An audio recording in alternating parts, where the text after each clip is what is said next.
You will hear a conversation between a woman and the librarian. Now you have some time to look at questions 1 to 6.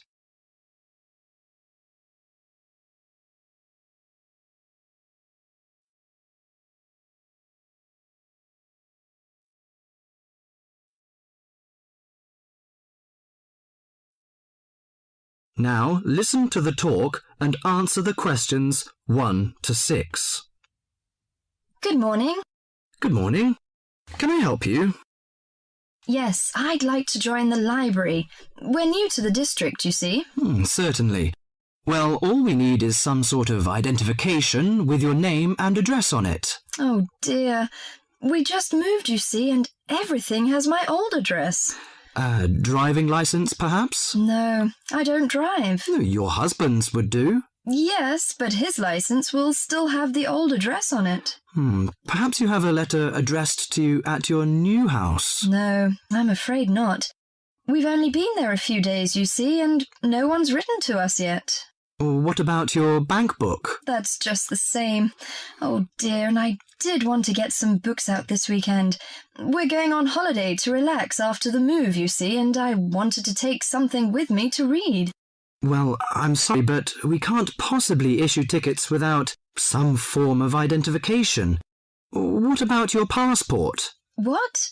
Oh, yes, how silly of me. I've just got a new one, and it does have our new address. I've just been to book our air ticket, so I have it on me.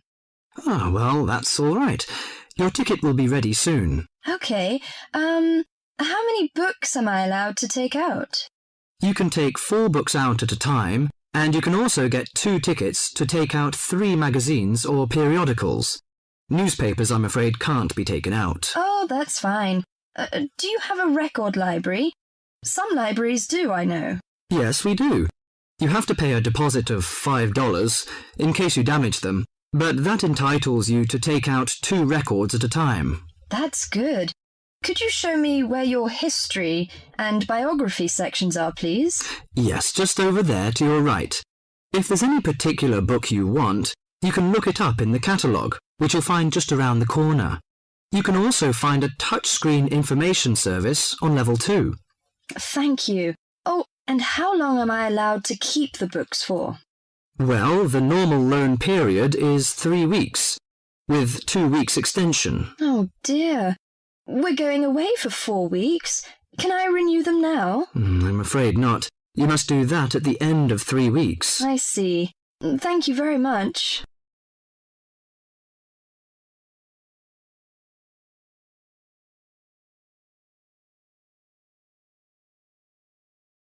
Before the talk continues, you have some time to look at questions 7 to 10.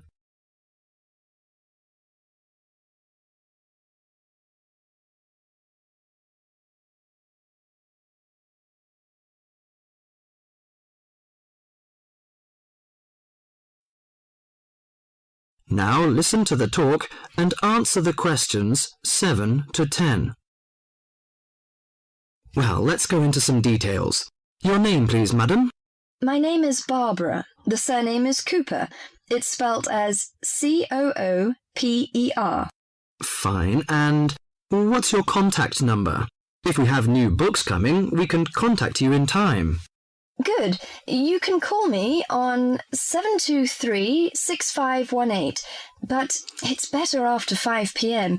You know I have to work during the daytime. Do you need the office number? I don't think so. It's enough. Could you tell me the address? I lived in King Road, but of course you need my new address. It's 25 St. Mary Road, Hanwell. That's Hanwell. Is that right? Yes. Do you need the passport number? I just brought it with me. Here you are. Yes, thank you. The number of your passport is G5798-0942. OK, and your ticket is ready. The number is M930123. Thank you. Could I take a look around and check out some books? Of course, as you like.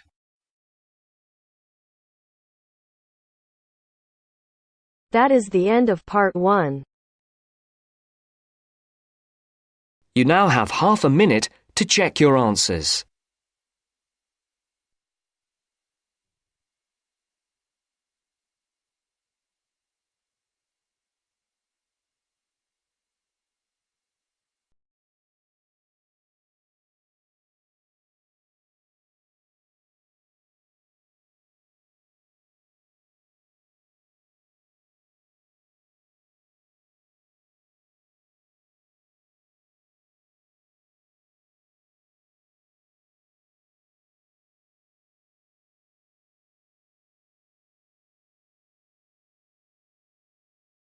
Now turns to part 2.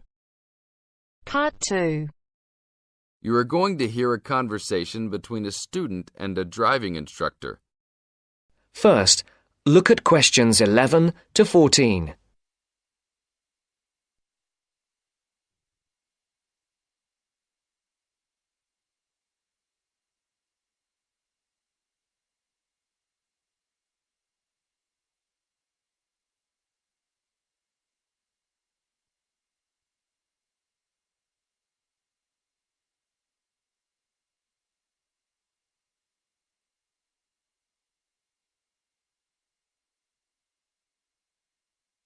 Listen carefully.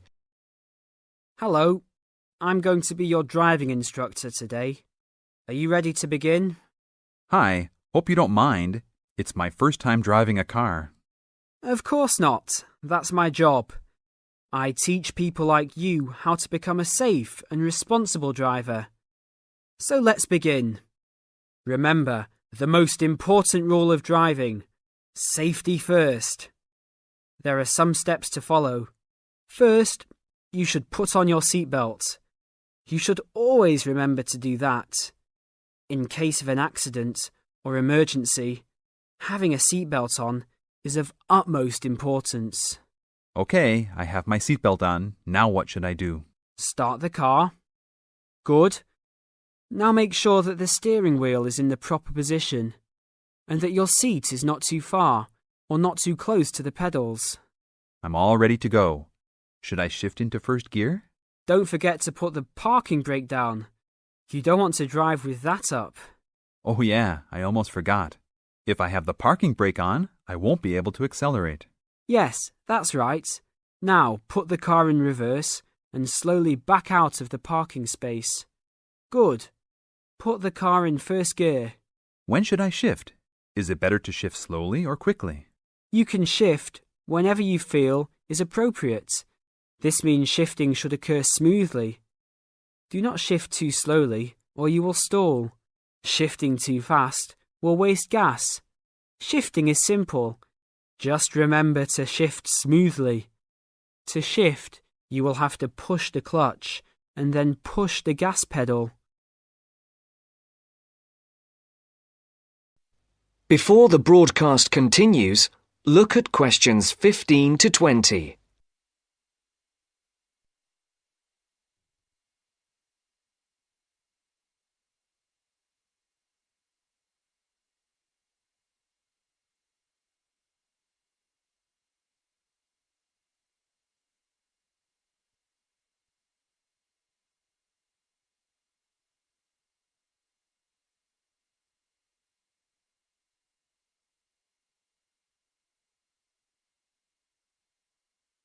You will now listen to the second part of the talk.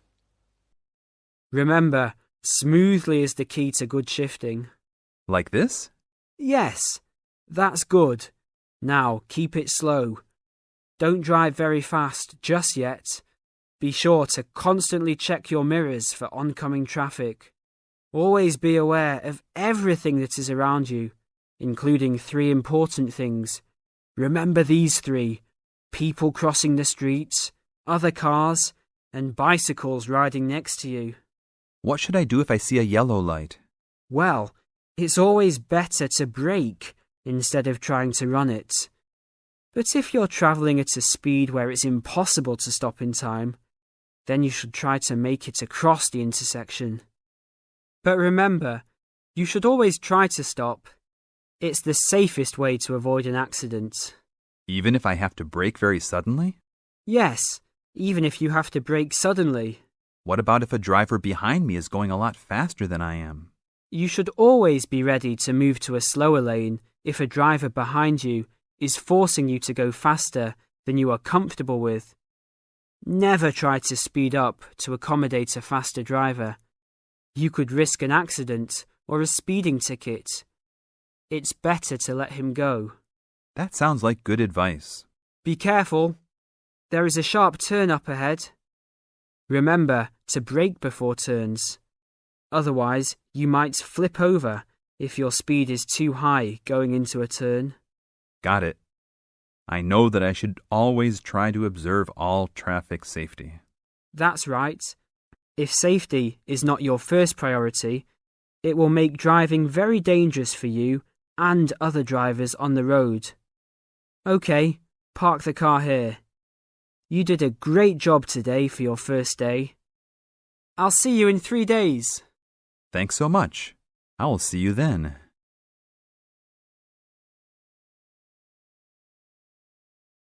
That is the end of part 2.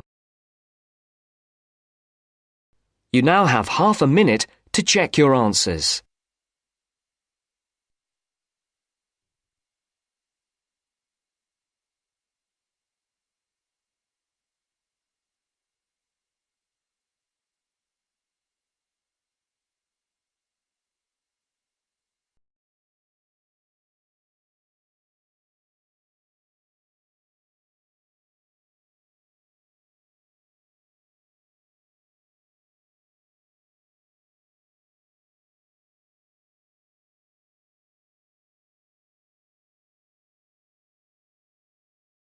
Now turns to part 3. Part 3. First, you have some time to look at questions 21 to 26.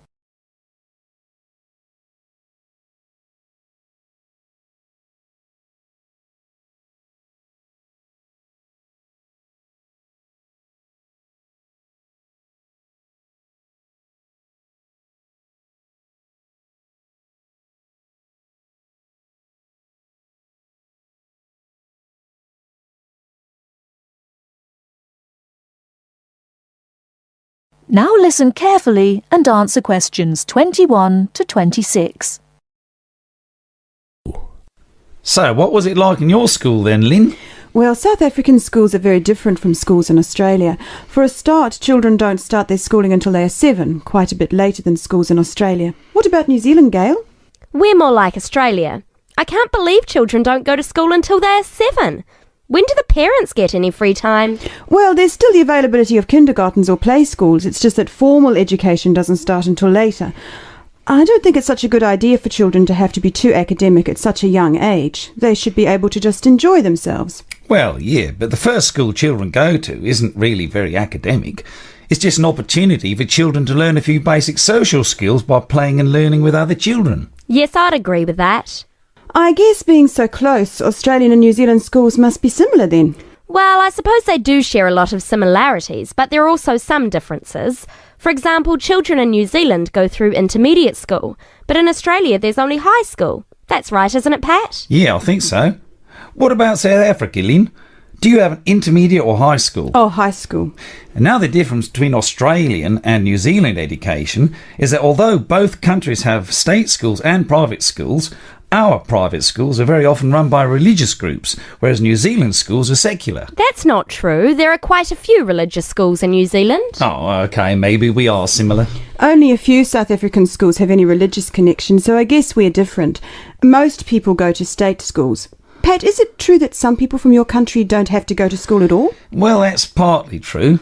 Because of the geography of Australia, there are a lot of children who do not have access to schools, at least on a regular basis.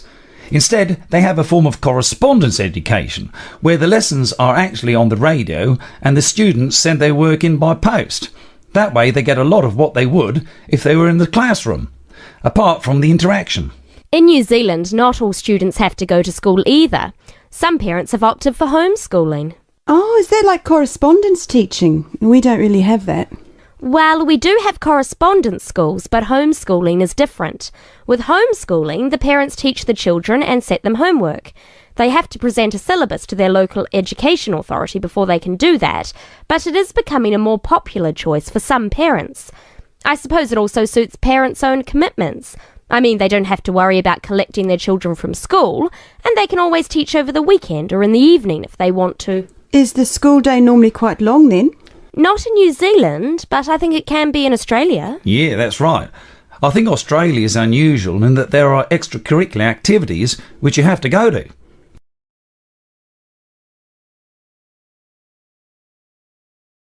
Before you hear the rest of the talk, you have some time to look at questions 27 to 30.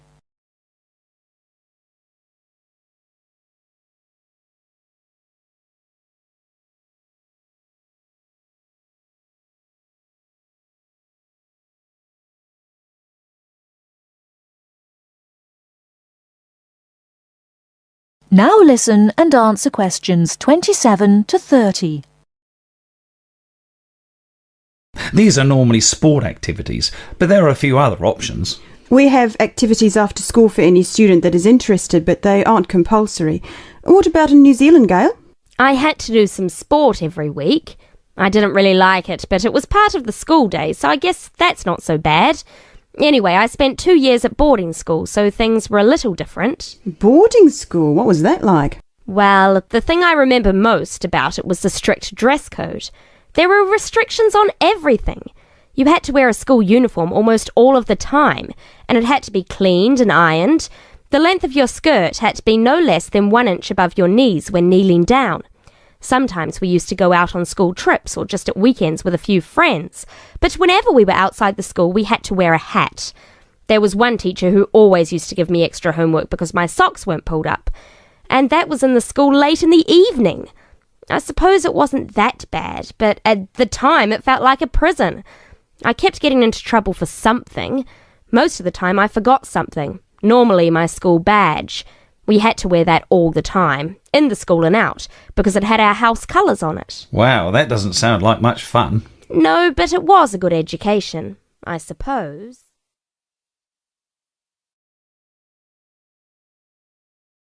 That is the end of part 3. You now have half a minute to check your answers.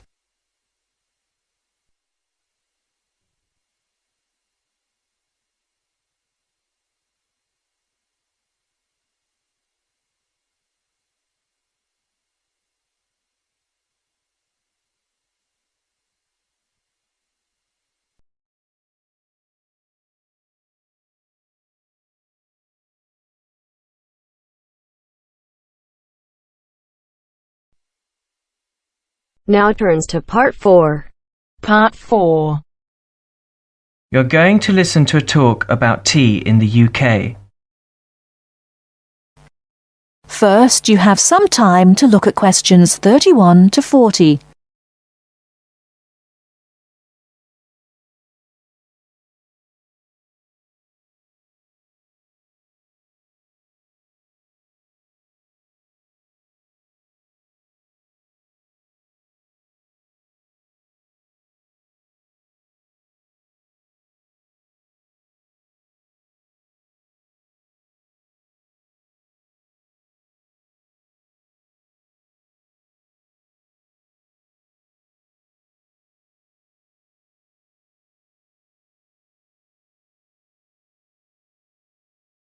Now listen carefully and answer questions 31 to 40. During the 1930s, there was a popular song which had the title "Everything Stops for Tea," and to millions of British people, a restful cuppa is still an ideal way to relax for a few minutes from the rigours of the day.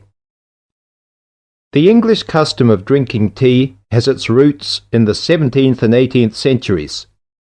When first imported to Britain, the exotic cha, or cha, as the Chinese tea was variously called, was considered a man's drink to be enjoyed with colleagues at London coffee shops.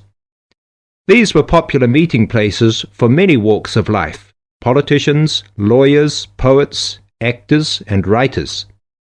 Many London clubs began in this manner, and the famous Lloyd's Insurance underwriters started out as Lloyd's Coffee House. In 1706, the first coffee house that offered tea was Tom's Coffee House, owned by Thomas Twining. He realized that he needed to introduce an added attraction to compete with the many other coffee houses in London, and tea was rare, exotic, and extremely expensive. With these credentials, tea became an exclusive drink and enabled Twining to open a tea shop under the sign of the Golden Lion in the Strand. By the 18th century, the ladies of the more affluent classes were going China mad, using tea as an excuse for displaying their extravagant purchases of Chinese porcelain and Dresden tea sets. A comprehensive tea tray would consist of a teapot and stand, teacups and saucers, sugar bowl, milk jug, and basin for discarded tea and tea leaves. Tea was still expensive and kept in locked tea caddies. Skilled craftsmen fashioned caddies of carved inlaid woods fitted with crystal and precious metals. To ensure the servants weren't tempted by this priceless commodity, the caddy was kept locked, and only the mistress of the house held the key and prepared tea when guests came to visit. No well-brought-up young Englishwoman could consider herself socially acceptable unless she knew how to brew a proper cup of tea. As the 18th century progressed, changes in commerce and working hours resulted in the main meal of the day being taken much later in the evening. The prospect of lasting from breakfast until evening did not appeal to the Duchess of Bedford, who is usually credited with being the first to alleviate late afternoon hunger pangs by introducing a small 4 o'clock meal served with tea. With time, the light, wafer-thin toast or delicate white bread gave way to exotic fillings like tomato and egg, cucumber, chicken, or potted shrimps, followed by buttered scones, crumpets, or elegant pastries. The popularity of tea continued to spread, but it was not until 1839 that the first shipment of Assam Indian tea was landed in Britain. A healthy trade with India was soon established, and tea clippers, like the Cutty Sark, now a museum in a dry dock at Greenwich, were reaching the peak of their sailing days. In 1879, the first limited shipments of Ceylon tea began to arrive, and by 1880 this had been firmly established alongside Indian and China teas, giving the broad range of teas that are available today. There have been few changes in 3 centuries of tea trading. London is still the centre, and indeed Twining still has a shop on the site of the original Tom's Coffee House at 216 The Strand. The name Twining has been linked with tea for over 280 years. Indeed, it was Richard Twining, in his capacity as chairman of the dealers of tea, who in 1784 persuaded Prime Minister William Pitt to reduce the high tax on tea, making the beverage more accessible to the general public. That is the end of part 4. You now have half a minute to check your answers.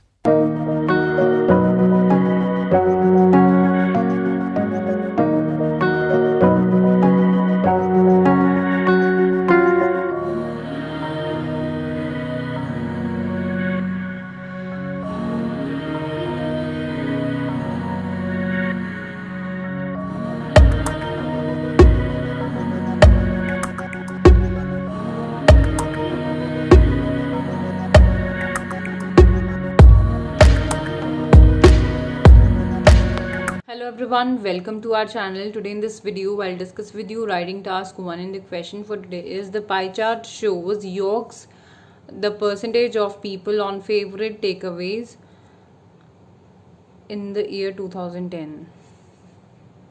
It is showing the York's percentage of people on favorite takeaway meals in the year 2010. So this is a pie chart which is representing the percentage of people in York who took away these foods. One is pizza, which is 23%, Indian food 43%, Fish and chips was carried out by 11% of people. Chinese food was preferred by 18% of people. Kebab was enjoyed by only 5% of people, and they took away kebab for their home. So let's start how we can write this. The rendered pie chart depicts the most enjoyable takeaway foods, further categorized into fish and chips, pizza, Chinese food, Indian food and kebab in 2010 by the people of York. Overall, it is discernible from the graph that Indian food was the most famous among the people of the York and kebab was the least preferred for the takeaways. So as we can see that the ratio of Indian food carried out was 43%, and for the kebab it was 5%. So that's why it's the highest preferred food and it's the least preferred food for the takeaways. Explicitly, a total of 2/3 of the people carried out two food items, which were pizza and Indian food. So a 66% people, 2/3 means 66% of people in total preferred taking out two food items. One is pizza and another is Indian food. Whereas around 1/3 means 33% of York citizens choose the other three items for takeaways, accounting for 34%. So nearly 1/3. That's why we have written around 1/3. So 34% in total of people preferred other three items for takeaways. Although 43% of people opted for Indian food and 23 people preferred pizza, making it the second most famous food for the takeaways. So as we can see, 43% people preferred Indian food and 23% preferred pizza for the takeaways. Moving further, the next sought after food item was Chinese food, which was borne off means taken off or carried off by 18% of the people of York. So it's Y has to be capital, and borne off means it's a synonym for takeaways. However, fish and chips were carried off by 11% of individuals. Lastly, the least often item for taking away was kebab, which was barely taken by 5% of the people. So as we can see, 11% of the people took away chips and fish, the yellow one, and then 85% people preferred choosing kebab for the takeaways. So this was for today. If you like the video, do hit the like button and subscribe to our channel. I'll meet you in the next video. Till then, bye bye and take care.